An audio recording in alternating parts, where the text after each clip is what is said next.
Hi, I'm Bill Arnold. Thank you for listening to this podcast. There are many more podcasts available at myfaithradio.com.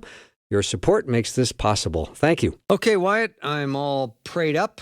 Let's turn on the microphone and start the song. Oh, don't you know, it's the Bill Arnold Show. It's Bill.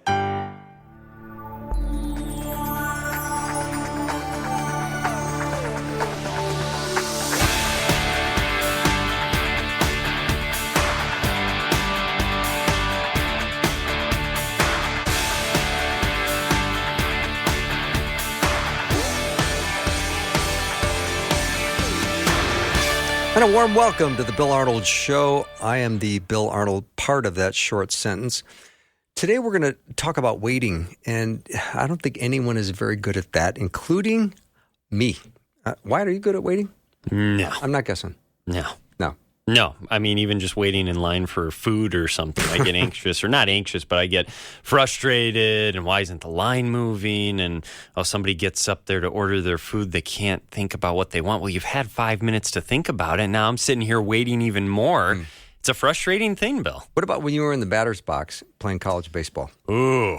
Tell me, what was waiting like then? Well, that's a tactic that some pitchers use. They make you sit there and wait, and you just got to try and stay calm. Don't get too antsy, but we're not good at it as humans. We want results now. Waiting is not something we're very gifted at. So maybe we think that waiting is God's way of stalling, or there's a delay in God's plan, and does he understand the situation I'm in? Because it really would help if he sped things up, and really waiting is part of God's plan. And I am so glad to have Mark Vroegop back on the show. He has written a book called Waiting Isn't a Waste, The Surprising Comfort of Trusting God in the Uncertainties of Life. And he is truly a brilliant communicator and writer. I just find his work absolutely amazing. So I'm so glad to have him back on. Mark, thanks for doing this today. Bill, it's great to join you. I've been waiting for you to introduce me, so it's been great. Sorry about that. Yeah. No, that was totally the plan fine. all I'm along. just kidding. That was the plan all along, though, to eventually bring you on. So I did want to make you wait a little bit.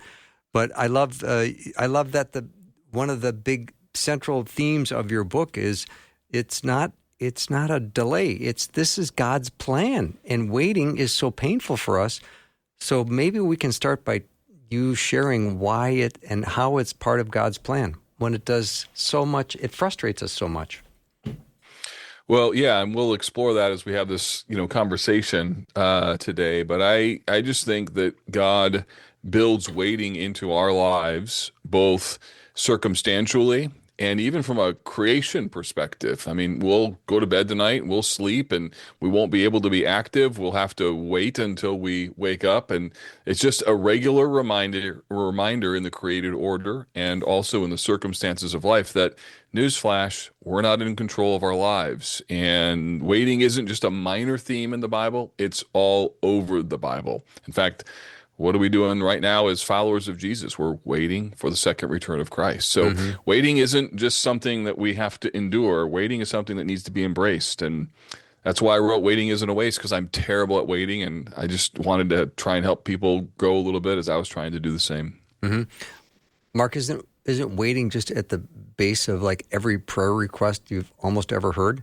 Because you're praying for something, healing, a job, a relationship, a financial concern. I mean, we're just constantly going to God because we're waiting. Yeah, I mean, certainly most of our prayer life involves talking to Jesus about the gaps that we're experiencing. Although there's a whole host of other things that we're praying about, not because we're waiting, but because we're grieving, we're frustrated, things are happening that we would actually like for them to stop, right? And so we're praying about, when we're waiting, we're praying about the things that we're just uncertain about. And the kind of moment that we find ourselves in is really uncomfortable because our future isn't clear, the circumstances don't line up. And again, it's just a reminder that, I'm not in charge of the universe. But the good thing is I can talk to the Lord who is, and he invites us to pray and to wait upon him, especially in prayer. Mm-hmm. I heard an illustration in a sermon. I think it was preached by Tim Keller, and he said, imagine the person that you would like to meet more than anybody in the world. All right. And then this person agrees to meet you, and you have instructions to go to their office, and the appointment's at 3:00, and the secretary comes out and says, he got stuck up in another conversation. It's going to be about 40-minute wait. Do you mind? Your answer is no. I'm getting to talk to someone I've always wanted to meet. And so sitting here for 40 more minutes, no problem. So aren't we always kind of in God's waiting room? Why are we so edgy? Yeah, well, I think, to be just blunt, I think because what we want is what we want, and we often don't want what the Lord wants to teach us, or we don't want Him. Oh, that's an excellent point. So as a result, we're in that waiting room, and we're not thinking about how marvelous and awesome God is. We're thinking about how annoying it is that I don't know what's going on. And as a result, we begin to obsess about the uncertainty, the gap, the unfairness, the frustration, instead of embracing, no, waiting is a part of what it means to be a follower of Jesus. And frankly, it's a moment for me to prove that what I really believe is real, and it needs to show up right now as I'm waiting. Mm-hmm. Mark, talk about how this book sort of came out of your own personality. You're kind of an impatient multitasker, aren't you? Yeah. So I begin the book by saying, some books are written by people who have mastered something. This book is not that. This book instead, was written, through a long season in church ministry, where I just like many pastors found myself in no-win situations. There was really nothing that I could do. The strategies that we were trying to, use to solve problems weren't working. And at some point in time, I had to realize, I have to change my perspective on this. And I really have got to learn what it means to wait on the Lord. And so, there was that circumstance. Plus, I'm wired as a guy who likes to get things done. Mm-hmm. I love a to-do list that's crossed off. I'm looking at one right in front of me right now. I love to accomplish things. I have that kind of personality, and even my last name, Vroegop, is Dutch, and it means literally early up. So there's a story behind how Dutch people got their last names, but my name would be in the Netherlands, Mr. Early Up or Pastor Early Up, and the idea being, we don't wait for the sun to get up. We're going to get going. And so I just feel like everything from my personality, my background, my heritage, it's just I have a bias for action, which can be a really good thing. And it served me and the kingdom well, Mm-hmm. except for those moments where I was stuck and had nothing that I could do except to wait. And I thought, there's got to be a better way. Instead of resisting this, how can I embrace this? Or, the title of the book, instead of wasting it, how can I really embrace this? And it recounts that journey. Mm-hmm. Mark, I get the feeling if you've got this to-do list and another job pops up that you go and do, then you return to your list and write that on your list and then cross it off. Well, how did you know that to be true? That's exactly I take pleasure. I don't know if I wrote that in the book or not, but it's true. I love doing things so much that if I do something that's not on my list, I'll go back and put it on my list just to cross it off. So a good day off for me is a day when my wife says, "Hey, here's a list of things I would be helpful if you could do around the house." And man, that is rest for my soul. I love that, which is a good thing, but also can become a bad thing. Yeah. So let's talk about the way, Mark, you've broken up your book, because I think waiting isn't a waste. And we are all waiters to some degree, and we have to figure out a better way to have this time not wasted. So let's talk about, honestly, when you say waiting is hard, I know it'll be comforting for you to share that perspective for people, because there are a lot of people listening to the show that are waiting right now. Well, yeah. When I've talked to people about this book after writing it, what's been interesting is nobody argues with me that waiting is hard. It's self-evident. There's just something about it that we don't fundamentally like. And, even the psalmist says, I'm weary with my crying out. My eyes grow dim with waiting for my God. That's Psalm 69 and verse 3. So I lead out by acknowledging that, look, we got to get better at this, but we just got to start with the fact that this is really challenging. And then can we talk about why is it challenging? But these gap moments are opportunities for God to do some pretty important and penetrating things in our lives. But we have to realize that the story of the scripture is filled with people who struggled in their waiting season. And so if we look at waiting through that lens of, man, this is hard, we just need to realize it's true, we're not alone. And yet there's a better solution for how we might try and think about how to spiritually work through those gap moments. Mark, if waiting is hard, and it is, what is some of the collateral damage that comes as a result of it? Like if you're waiting and it's so hard, do you start to think my trust is starting to diminish? Well, yeah, I mean, there's so many things that happen. And I think some of this is dependent upon what the situation is or circumstance. And, if you're waiting and you expected life to be different, it's easy to become angry. It's easy to begin to worry. It's easy to become discouraged and disheartened. Yes. And there's just this sense that, is God even listening to me? It can go so far as people really having a bit of a spiritual crisis. Like, Lord, I actually want something good. I'm waiting for something good, and you're not providing it. What does this mean? And that's a real scenario. And yet the Bible also talks about that in a lot of circumstances and situations. So it's there can be collateral damage internally. There also can be collateral damage externally with how we respond to other people, things that we say, and lies that we believe when we find ourselves in this uncomfortable moment of waiting. Can you think of a specific example, Mark, in your own life where you had to wait for a period of time, and can you recall how long that wait was? Yeah, and this intersects with my first book, Dark Clouds, Deep Mercy. There was a season after the stillbirth of our daughter in 2004 when my wife and I were just hoping and praying that the final story of pregnancy for us would not be death and that God would bless us with another child. And there were multiple miscarriages through that and all kinds of grief.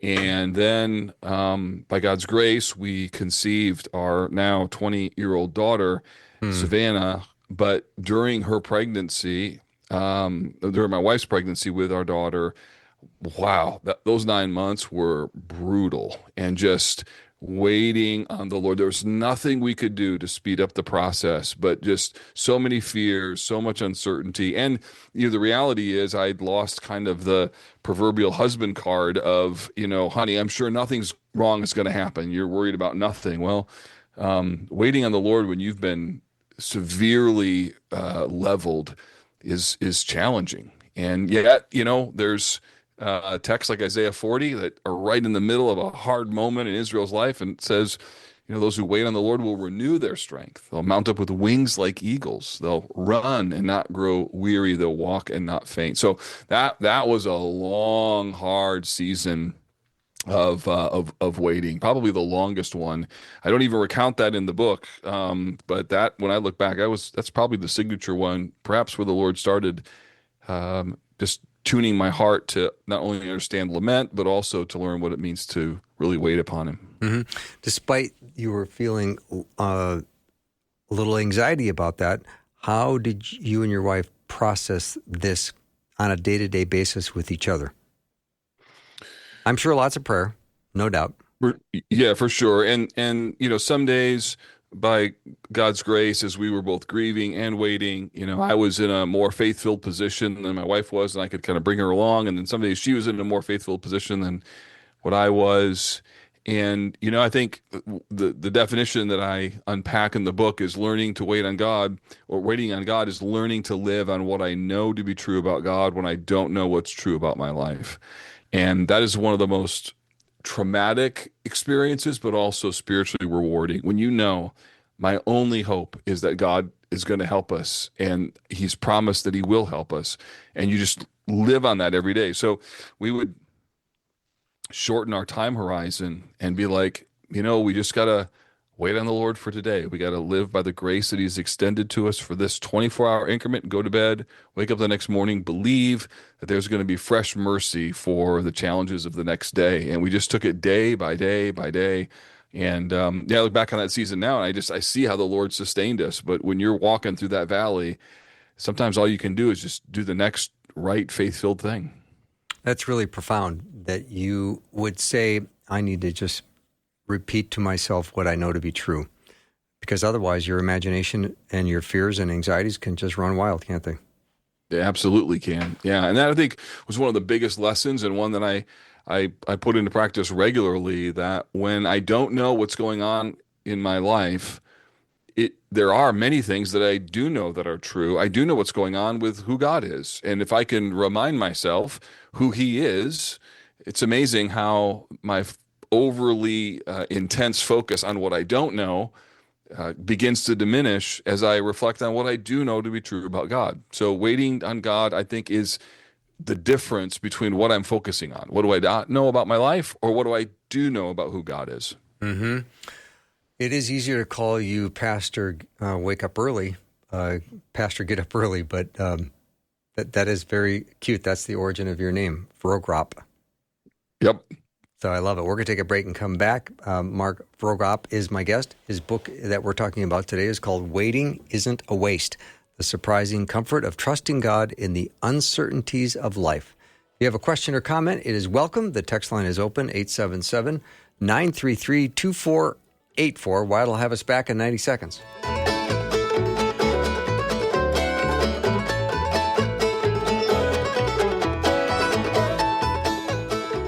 It is my deepest desire that you take the very first step of faith by placing your faith and trust in Jesus Christ.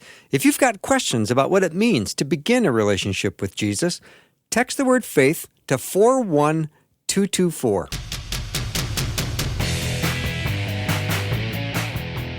We are talking about waiting today, and Mark, you said in your book that waiting is common. I don't think anyone is going to argue that point. No, no, nobody wonders what we wait. No, it is a thing that happens all the time, and in fact, we would love it if it was less a part of our lives. And yet, when you look at the Bible, it's not only common in our experience, it's all over the scriptures. I mean, even think of this, the story of the gospel and the crucifixion and the resurrection of Jesus involved waiting. There's Good Friday, there's a gap, and then there's Resurrection Sunday. And I mean, God in his infinite wisdom knew that he's going to raise Jesus from the dead, and yet the disciples still must deal with the uncertainty of the gap moment between the crucifixion and the resurrection. And where are we now? We are waiting for the return of our Lord and King. So waiting is not incidental in God's plan. It's central to it. Mark, do you think that God is particularly interested in that gap time? I mean, I always think, well, I hear people say, I lost my job and a new door hasn't opened yet. So you've got one door closed and one door that hasn't opened yet. So you're kind of in that dark hallway. Do you think that God is especially interested in what you're doing when you're in that dark hallway? Oh, he absolutely is. He's especially interested to meet us and help us. He's also especially interested in the fact that those gap moments become some of the most instructive, painfully so, but instructive moments of our lives. And, if you look back on the Old Testament characters, you're going to find that waiting is a part of many, if not most, of their stories. You got Abraham, you got Joseph, you got Moses, you got Hannah, you got Job. I mean, if all of these moments that we get the benefit of reading the Bible, and we get to fast forward through 40 years in the wilderness for the Israelites, or 40 years for Moses, or Abraham waiting for the birth of Isaac. We get the condensed version as we're reading through that, but those were daily challenges with learning how to wait on the Lord. Do we embrace that enough? I mean, just those stories you described and those people, Abraham and Joseph, I mean, he's in prison and there are so many amazing stories of people caught in waiting. We don't really talk about the waiting part. No, we don't, because I think we don't really like it, and we're also not accustomed to waiting. So it'd be one thing if waiting was more part of our lives, and if one of the reasons I wrote the book is not many people had written on the subject of waiting. It's kind of a bit of sort of an old school subject, and in our present environment, we're getting information faster and faster and faster and faster.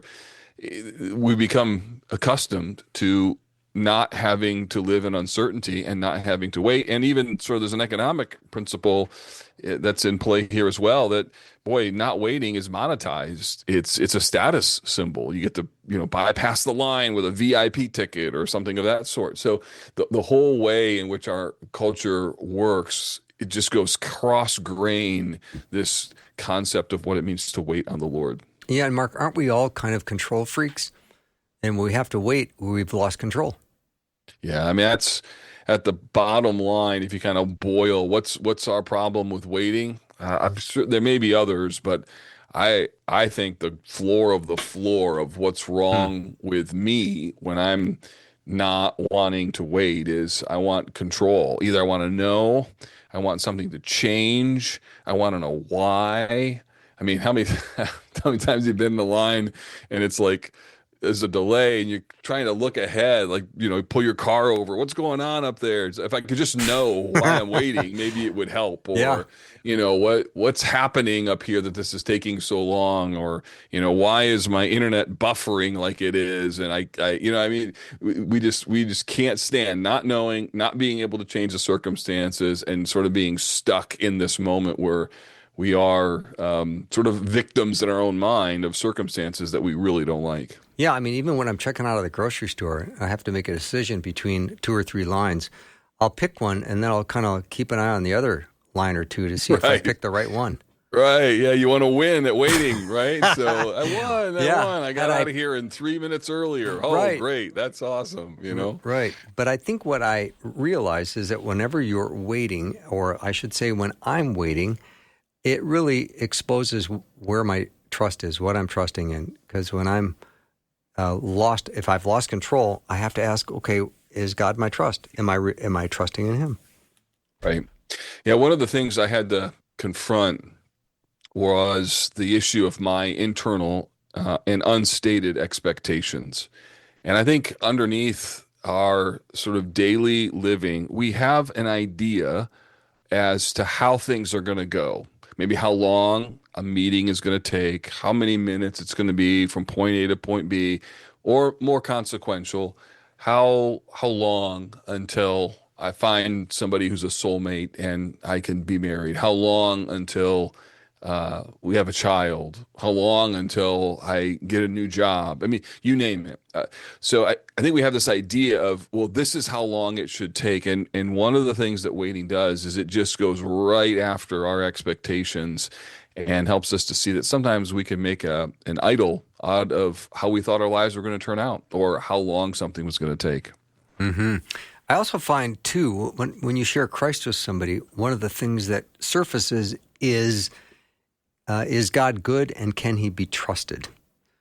Because when we're waiting for something and we're starting to wonder, is God still good in this situation? Because I can't figure out what He's doing, and I'm still waiting, and I'm not that happy. Yeah. And that's where really we have to go back to. So what does the Bible say about who God is and what He's like? Because in that moment, the real comfort is going to come not from the outcome or the timing, but is actually going to come from the assurance that a good and kind God is working out a plan that's for my good. Just because I can't see the plan doesn't mean there isn't a plan. Amen. And a good God is orchestrating the events of our lives. And I'm sure, Bill, you can look back on your life. I can certainly look back on mine with a little time or maybe a longer time. I can see, oh, this is what God was doing. And of course, there's some things in which I'm never fully going to understand until I meet the Lord face to face. But there's plans that are in play, and the Bible tells us that God is working all these things out for good for those who know and love Christ. And then, Mark, when we're waiting for something, do we want what we're waiting for more than God? Well, yeah, that's a pivotal issue. It's would I have as much joy and satisfaction of what God is teaching me, or do I just want my answer? Do I want what I want, regardless of the lessons that God is planning on teaching me? And I think that's one of the things that waiting really presses in on is, are you willing to relinquish your right to know why or when or how or even if your desire is going to be given to you in a way that you think is appropriate? Let's talk more about how God develops us, grows us, refines us through uncertainty, because, don't we all have a half a dozen uncertainties in our life right now, or maybe even more? I don't know. There's people listening today that go, I have a dozen uncertainties, and I don't like it. So I don't know if it's comforting, but I want to talk more about how God changes us through uncertainty. Well, one way he changes us through uncertainty is just helping us to realize that life is far more uncertain than what we even acknowledge. So true. Right? I mean, life can change on a dime, right? I mean, that was our story in the death of our daughter. We're going in for, just a process to check to confirm that there's life, only to find out no. Your in utero baby a few days before delivery has passed away. Like, everything about our life changed in an instant, and that could be just really unnerving, unless you believe in the sovereignty and the goodness of God. And I think the other thing, Bill, that it is important to acknowledge here is just that those moments create just a profound growth opportunity for us that we need to embrace. But again, sometimes we just don't want to grow. We don't want to embrace the lessons. We just really want what we want. And that's part of the problem with why we don't like to wait. Mark, so your wife had to deliver a stillborn child? Yeah, she did. I could just start sobbing right now. Oh my gosh, that rough. was so hard. Yeah, it is. Yeah, 9-pound little baby girl. Oh. And it looked like she could just wake up any moment. And I bet you wanted her to. Yeah, we did. And it was a long, hard journey, and here we are, 22 years later, and I can see the hand of God in that. I mean, he taught me how to lament and set me on a journey to do some writing and pastoral ministry in that space, a ministry I wouldn't have wanted. Didn't choose. If I had to choose between talking about lament or a 22-year-old daughter, I know what I would choose every day, all day long. Right? Yeah. I'd choose the daughter. But the Lord in his kindness didn't give me an option. And I've seen his goodness. And I've seen his goodness when he's asked me to wait on things personally, wait on things in the church. It's not been an easy journey, but it's been a good one, a rich one. I'm really thankful. I'm going to take a break, but Mark, when we come back, I want to ask you about what we do while we're waiting, because we're not supposed to be that passive. I think we're supposed to be active. So maybe when we come back, you can chime in on that. Mark Vroegop is my guest, and he's written a book called Waiting Isn't a Waste: The Surprising Comfort of Trusting God in the Uncertainties of Life. We'll be right back.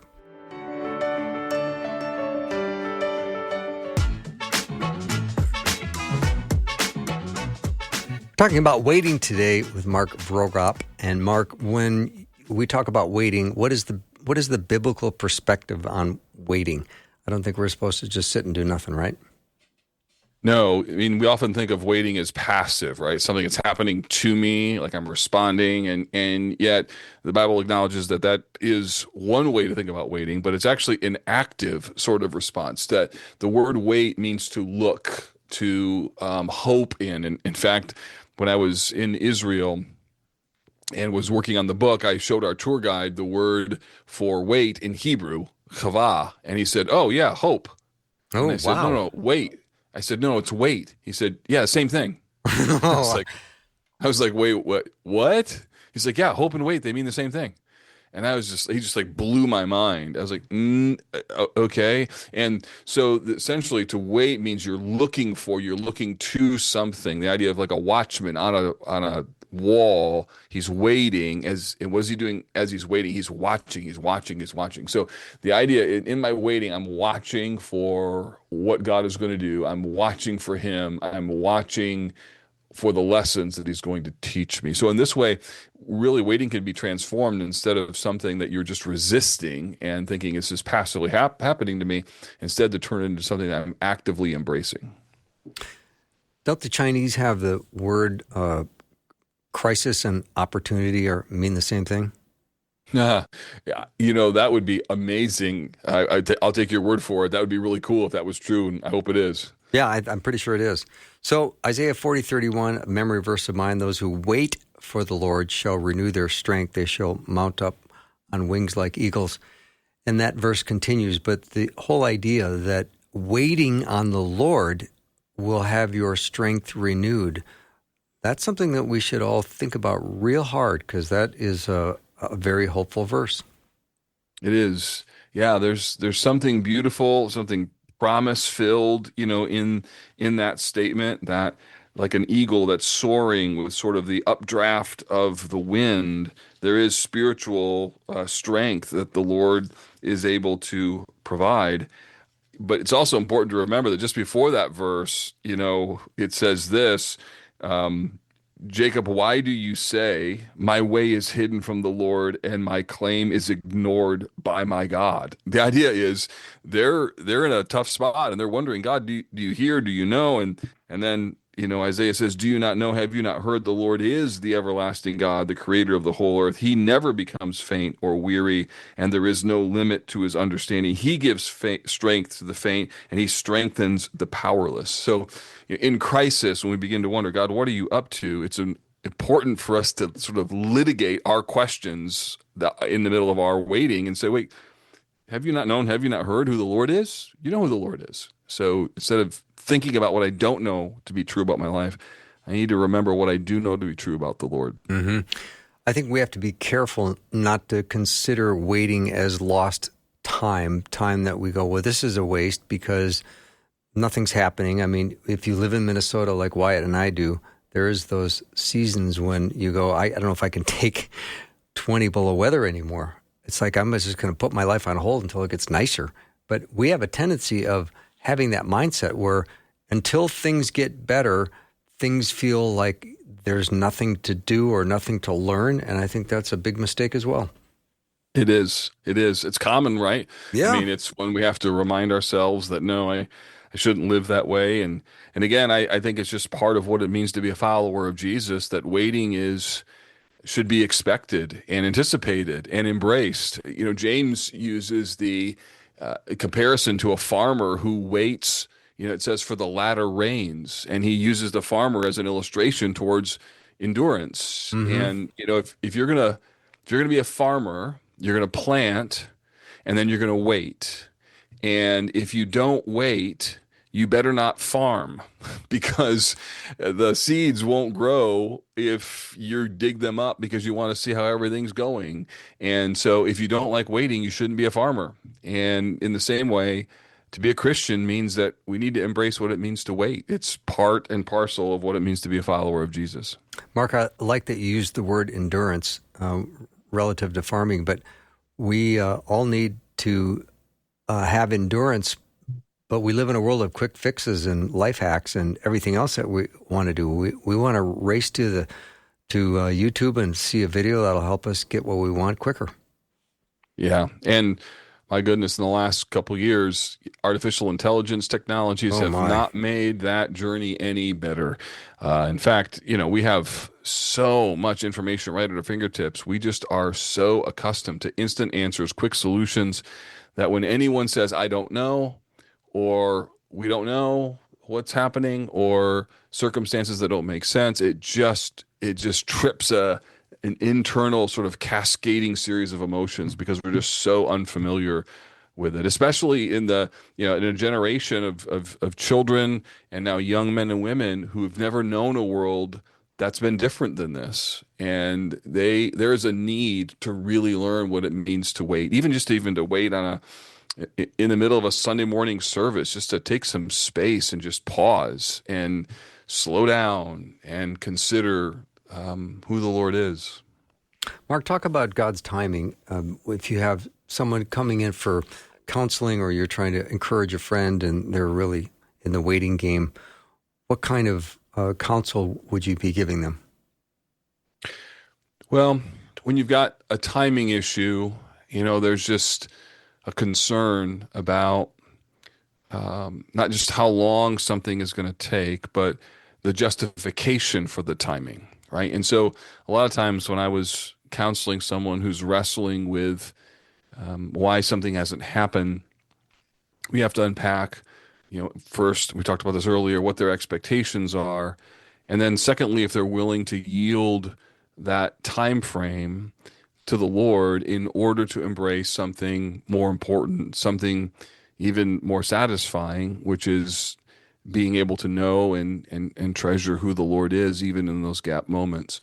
At the same time, I think those gaps, those timing delays, they create a lot of questions that surface. And I think instead of just saying to somebody, well, just trust the Lord and just pray about it, I think we need to wisely and just gently and lovingly help people to unpack why this is so hard. Because often there are layers of stories behind people's waiting. Isn't just that they're impatient.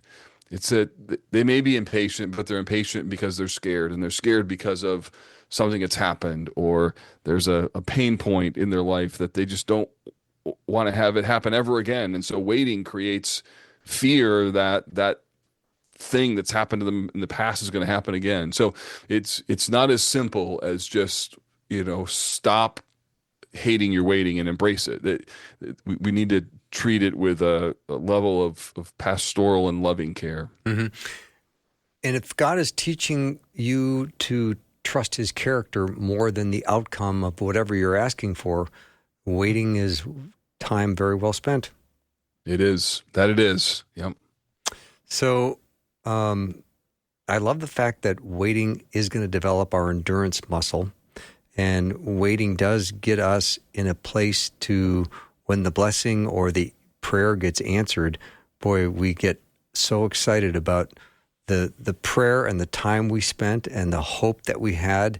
And then God finally answers our prayer, and our joy is way more full than it would have been if it got answered in 5 minutes. Yeah. Yeah, there is something about the journey that you see as incredibly valuable when you're through it. I do think that's one of the reasons why those of us who have more water under the bridge in life, we have more stories to be shared in a way that I think could be encouraging of, look, I've seen the benefit of waiting on the Lord. And so, when I was in my early 20s, I was given the book by Andrew Murray, Waiting on the Lord. And it was a treasured book. I love it. I quoted it often in my book. I read that book differently today as a 55-year-old man than what I did as a 25-year-old young man, because I've got more evidence that God is faithful in the gaps. And that's really important, not just to see it in the scriptures, but to embrace how it can be embodied in real time with real people. Mm-hmm. Mark, is the gaps where we live? I mean, I'm trying to think, do I have some gaps right now? Yeah. Do you have some gaps right now? I'm guessing yes. Oh, yeah, absolutely. Yeah. Okay. I mean, we all have, gaps of many kinds. Sometimes they're very painful and obvious. Sometimes they're smaller and more incremental, but to be a human, to be a Christian, is to be regularly facing these moments when we're not where we'd want to be, and we're asking the Lord to help us in this journey. Mm-hmm. And if we pray to God for spiritual formation in our lives, we better be careful what we pray for, because that could involve all kinds of waiting. Yeah. Yeah. And you've heard it said before, probably, Bill, don't, pray for patience because you're not going to like what comes. Well, right. that's true at one level, but I'm telling you that I don't. I'm not ready to say that I love waiting, but I will tell you, having worked through some things, I see the value of it. And in fact, one of the things in the book I talk about is the value of adding waiting into your planning, or thinking about, before I go into this meeting, I'm just going to wait on the Lord so that I can release my expectations, and sort of just building waiting into our lives intentionally rather than only responding to what's happening to us circumstantially. I think is a pretty important spiritual discipline to embrace. Mm-hmm. All right, Mark Vroegop is my guest. We're going to take a little break and come back and continue our discussion on waiting. If you have a comment, one just popped up here. Check out the praise and worship song "Trust His Heart" by Bobby Mason. It totally fits into this conversation. Do you know that song, Mark? I think I do. The title alone, I Trust can't His think of the Heart. tune in the back of my head, but I think I know. If you can't see his hand, trust his heart. I think that's I how think the that's line it. goes. Yeah, Yeah. beautiful. Yeah. All right, we'll be right back.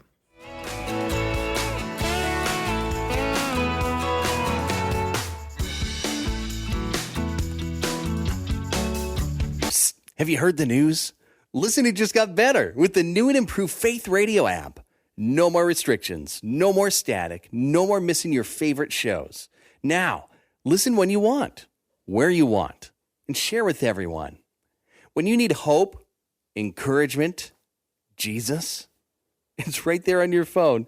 Text the word app to 877-933-2484 and follow the link, or search Faith Radio Network in your app store. Mark Vroegop is my guest. We're talking about waiting today. Mark, talk about how waiting is relational. Just that we know God more deeply. I think we lost him. Oh, there he is. Sorry, I'm here. Oh, Sorry, no I'm here. worries. Had my mic on mute. Yeah, we need other people to help us when our faith starts to falter, or when we start to grow weary. I talk about in the book about a moment where I was in the sunroom of our home, and I just told my wife, I don't know how I'm going to keep doing this. I mean, the press of ministry, the problems, the pain, it was just overwhelming. And my wife, in just a beautiful way, just pushed the word of God into me and said, Mark, God's going to help you. He has to, because he promised. And so I needed to hear that from somebody else. And it was really helpful in a spiritual and emotional moment. And, beyond that, we need people who can physically be present, folks who can even help lighten our loads when we're waiting and things are difficult. And just the value of community is really critical, including the gathering of the church on the Lord's Day, as we are reminded of what we're ultimately waiting for. Those gatherings every 7 days are critical to our success in being able to wait. Mm-hmm. Mark, talk about how waiting is commanded. I mean, Psalm 27:14 says, "Wait for the Lord." It sounds like a command. Yeah, I mean, it's not just something you're to endure; it's something you are to obey. And so, wait for the Lord is not just you're in a gap and, well, what's the last? I can't fix this. I can't solve it. So I might as well wait. No, you're commanded. No, wait for the Lord. And the idea is seek the Lord, pursue Him, shift your focus from what you don't know to what you do know about Him. Use your gap moment as an opportunity to drink deeply of your need for dependence upon Him. The idea of wait is I'm going to hope in Him, and that's why it's not just something that we're invited to passively embrace, but we're commanded to actively do. Mm-hmm. Mark, is there a particular passage in Scripture that you struggle with relative to waiting? I mean, I go to James chapter 1 and I go, boy, there's a tough chapter to deal with. James 1. Yeah, not a particular chapter per se that comes to mind, Mm-hmm. but I will say that the whole arc of God's redemptive plan and how waiting is just built into our experience and God's providential design means that I'm going to face tension a lot because I want to know what I want to know. I want to do.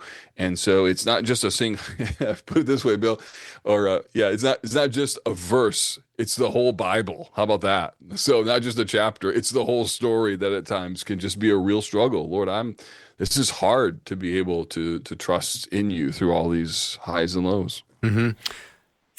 I think of Abraham, and he waited decades for his promised son. I mean, I would think obviously you'd have to say, well, I don't see how this is going to happen, and the waiting is all in vain.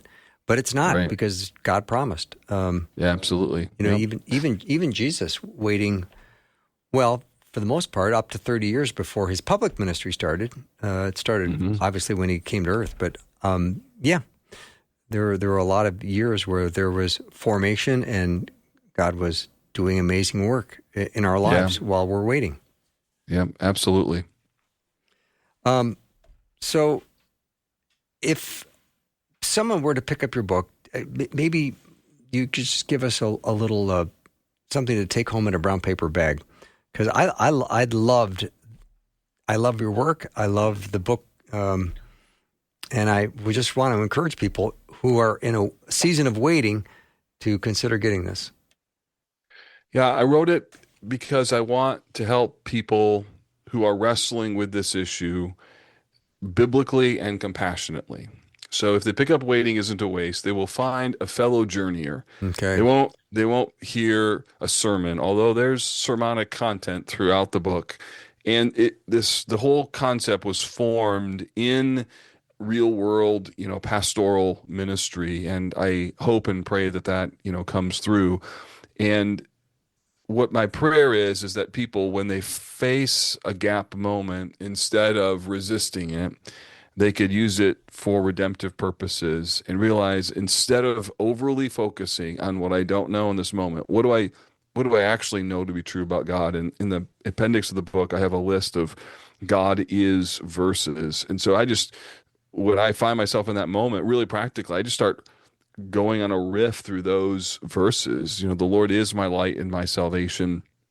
The Lord is my refuge, my strong tower. I mean, in the Psalms, he uses all these metaphors. The Lord is my light. The Lord is my refuge. He is my rock. He is my fortress. Why is he doing that? He's doing that, I think, because he's reflecting over and over and over and over about who the Lord is in order to shape and bend his heart back to where he knows it should be. And so the book, I hope, would be hopeful and very practically helpful in how do you transform these gap moments, instead of something you just have to endure or waste, into moments where you really can embrace what it means to trust the Lord. And Mark, I'm guessing it's comforting for people to hear that waiting is always going to feel slow from our perspective. Because a friend can come along and be encouraging, and they can say, well, it's not going to take that long before you're going to have an answer. But for you, the process is always slow.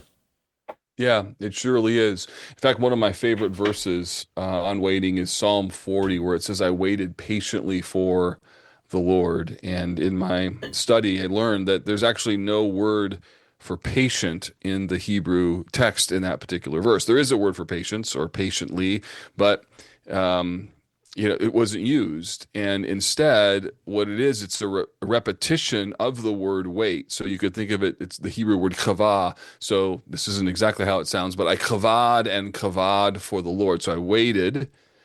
And instead of waiting patiently, here's how Eugene Peterson renders it in the Message. He puts it this way: I waited and waited and waited for the Lord. Mm-hmm. And that's what it means to wait patiently. So for me, what that means is, what waiting patiently is? It's actually waiting longer than what I thought I should have. Wow. I love that. So waited and waited and waited for the Lord. That's what it means to wait patiently. And that's just really helpful for me. I just have to wait longer than what I think that I should. And that's what it means to wait patiently, and do so with some level of joy and contentment in the Lord. Mm-hmm. And just to know with certainty that waiting does not mean that God is absent. No. He's doing his work. So, Mark, thank you so much for doing the show. I just love having you on. I just think you're an incredible writer and communicator, and just a really nice guy on top of it. So thank you. Yeah. Well, thank you, Bill. I appreciate it. It's always a delight to be on your show. And thank you, brother. All right. Thanks. Mark Vroegop has been my guest. You know, what I never did was let you know how he spells his last name. That would be helpful. Vroegop. Anyway, that's our show for the day. Thanks for joining. I hope you have a wonderful evening, and I'll see you tomorrow.